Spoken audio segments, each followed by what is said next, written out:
The summer is an excellent period for really intense musical training. You know, when you're a musician, you don't get the summer vacation. The summer is when you have no distractions, no classes, nothing that can stop you from completely transforming your playing in a matter of weeks.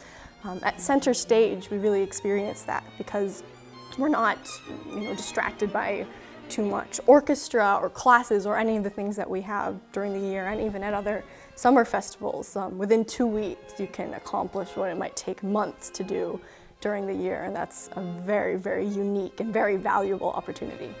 So it's sort of the combination of the solo practice that you do by yourself in the practice room that's very focused, and it can be a lot of fun, that helps you improve on your own technique. And then you have the chamber music every day for an hour or 2 hours that helps you improve as a musician because you're playing with others and everything, you're listening, everything is heightened. So, and as well as your private one-on-one lessons. So there's a lot that goes on here. Really long, awesome, fun-filled days. The summer is a time to look inward, inside yourself, and see what you're made of as a musician. So I think it's really important that students are given that ability. A student can come as one type of violinist, violist, or cellist, one level of player, and actually leave a few weeks later as a very different level of player. And I think that can only happen when all this attention is really focused on the individual and on small groups.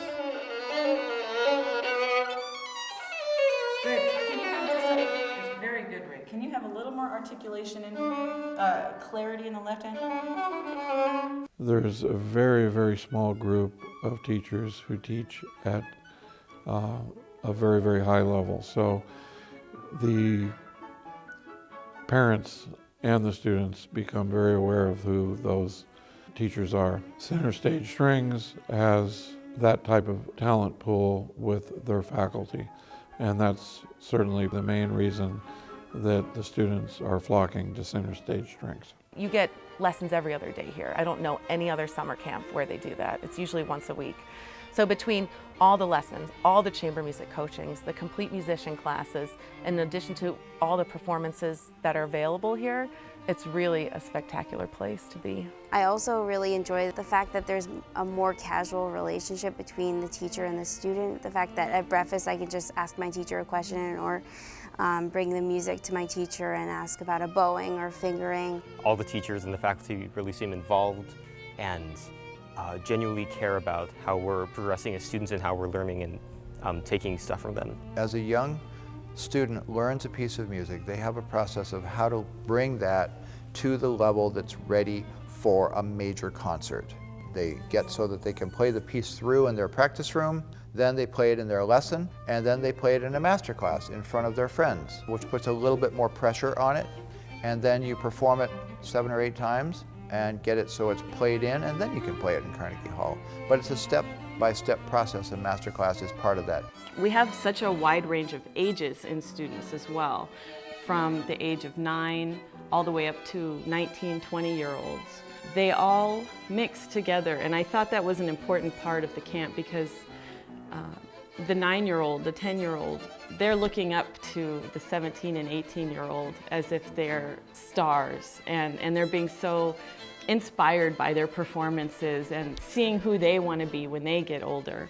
And on the other hand, the 16, 17, 18-year-olds are having the opportunity to mentor these younger kids. And I think that skill of being able to teach even when you're at a young age is really important. Not only to inspire them, but also to teach the 18-year-olds something about themselves that maybe they wouldn't have learned otherwise.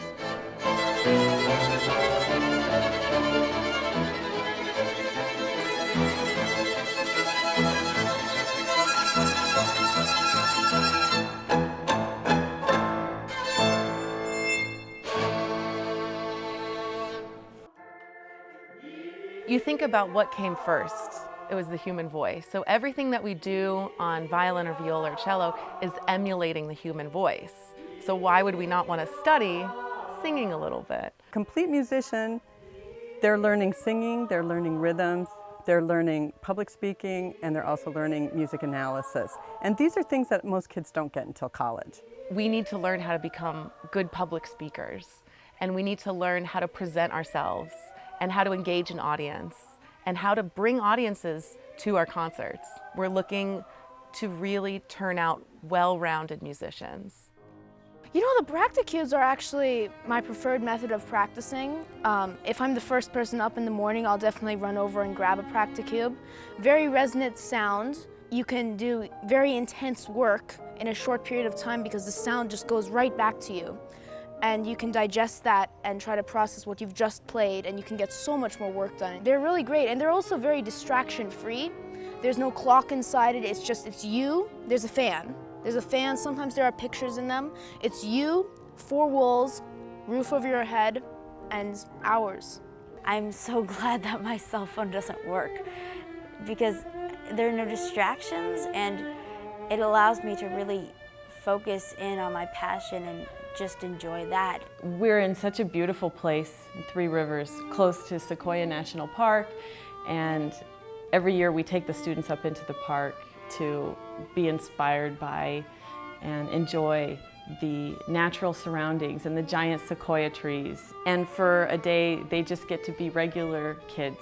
But we also have time to relax and to get to know everyone and to go hiking and to go on a houseboat on the lake and things that I would not normally do at a music camp that let you let loose while still being musicians, still being in a group of amazing people. World-class artists come and perform for center stage strings, and these are spectacular performances. And of course there's chamber music performances that take place both with the faculty and the students, and solo performances by the students and the faculty.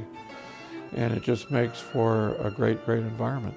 Part of the excitement that happens at center stage is when the student gets on stage to perform.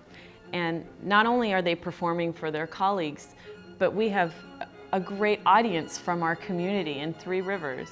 And to play for a packed house of people just hungry for great music and great performance, there's nothing like that experience. And the student here at center stage experiences that several times a week. To be able to play for a community and to talk to your audience after or before or meet every single member of your audience is just incredible because you can see the direct impact of your playing and see exactly how you personally can touch people who've never met before.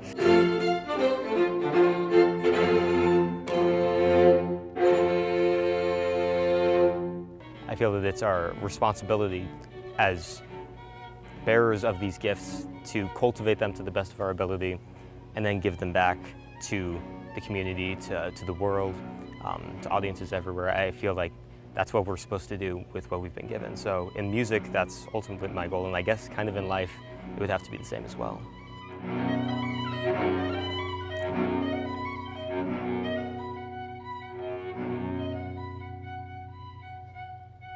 The wonderful thing about Center Stage Strings is it opens its doors to everybody who has the talent, the work ethic, and the drive.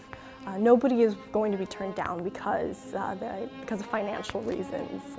I was blessed to receive scholarships my 2 years here, and I am so grateful for that. We spoke earlier about music being the universal language, about not recognizing any classifications, and Center Stage does that too.